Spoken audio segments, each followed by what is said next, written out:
Sabi ni GD, you should convince Kibuloy and ask the followers to respect the authorities. Uulitin ko po, mayroon pong legal basis si Pastor Kibuloy to not surrender to the authorities. Ang tanong, GD, ikaw ba willing ka na to follow the rule of law? Kasi parang pinapalabas ninyo na dinidisrespect ang authorities. Kayo po ang hindi nagre-respeto.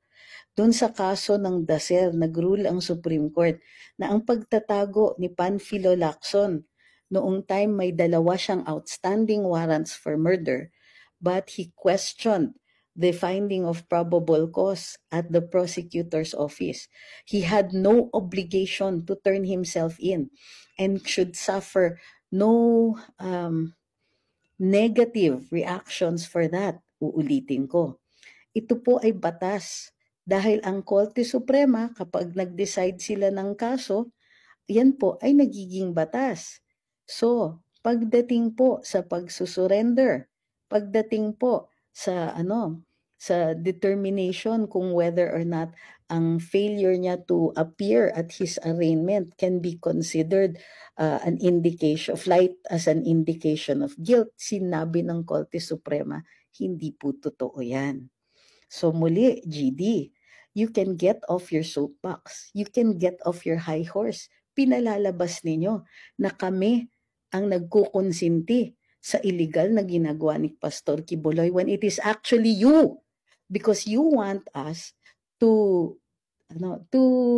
deny Pastor Kibuloy of his right, which is very clearly stated, enunciated, and clarified by the Supreme Court in the Dacer case.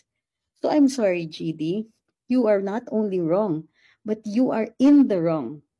Pinalalabas po ninyo na mali when the fact is, sinabi na ng Korte Suprema, hindi po yan mali. Daniel said, kahit may warrant of arrest, opo, actually dun sa kaso ni Panfilo Lacson, may warrants of arrest din siya, double murder yung kaso niya, mas malala. Pero nagtago siya at sabi ng Korte Suprema, he's not required to surrender. Kasi nga, as far as Senator Lacson was concerned at the time, walang probable cause and therefore, he was contesting the validity of the arrest warrant. Now, while the arrest warrant has not yet been declared or dissolved, it remains valid. So, okay lang yan na iserve.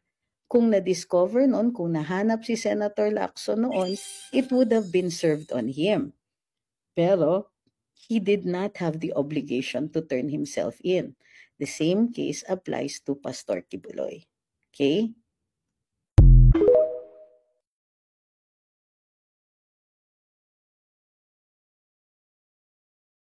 Ayan na naman tayo, Attorney Trixie. Nag-moment ka na naman ng kwentong maligno. Diyos ko, attorney ka pa naman sana. Loko ka talaga. Paano mo nasabi na ang issue ngayon ni Kibuloy ay may legal basis ang kanyang pagtatago at ikinukumpara mo pa, inihalin tulad sa kaso ni Panfilo Lacson, which is he filed petition before the Court of Appeals questioning his indictment before the DOJ. Bakit? Bakit magkaiba sila ng kwento? Dahil prior of filing petition before the Court of Appeals, maliwanag, nandito din napapaloob sa dokumentong ito, sa desisyon na to, ang affidavit ni Dumlao at ni Mangkaw telling their participation. Diba si Panfilo Lacson nun ay siya ang head ng kapulisan while nandyan yung PACC.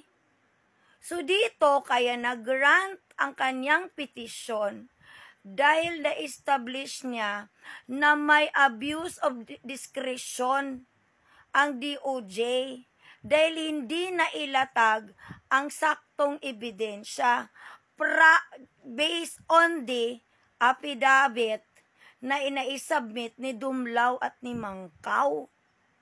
Paano nahintula dito sa kaso?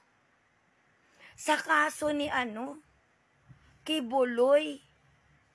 Was there any petition filed before the Court of Appeals now regarding his case? Was there any movement after his indictment, after he was being indicted before the Pasig Prosecutor's Office? Paano mo ma-establish na may legal basis ang kanyang pagtatago? Diba? Wala ngang trace na they filed motion for reconsideration of the resolution released by the holding prosecutor. Arraignment ito na kailangan niyang atinan, na hindi siya pwede nawala. Dahil alam nating lahat, you cannot arraign a person an absentee accused. Diba? Bakit hindi mo na lang nililinaw talaga, diba?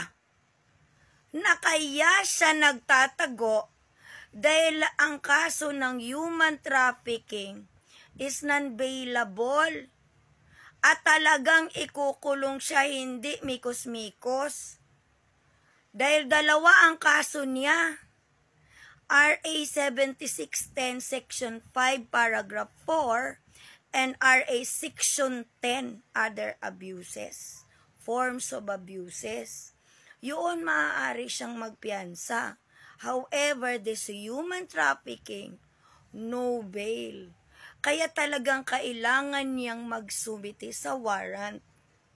At during the process of prosecuting him, proseso na paglilitis sa kanya, nakakulong siya.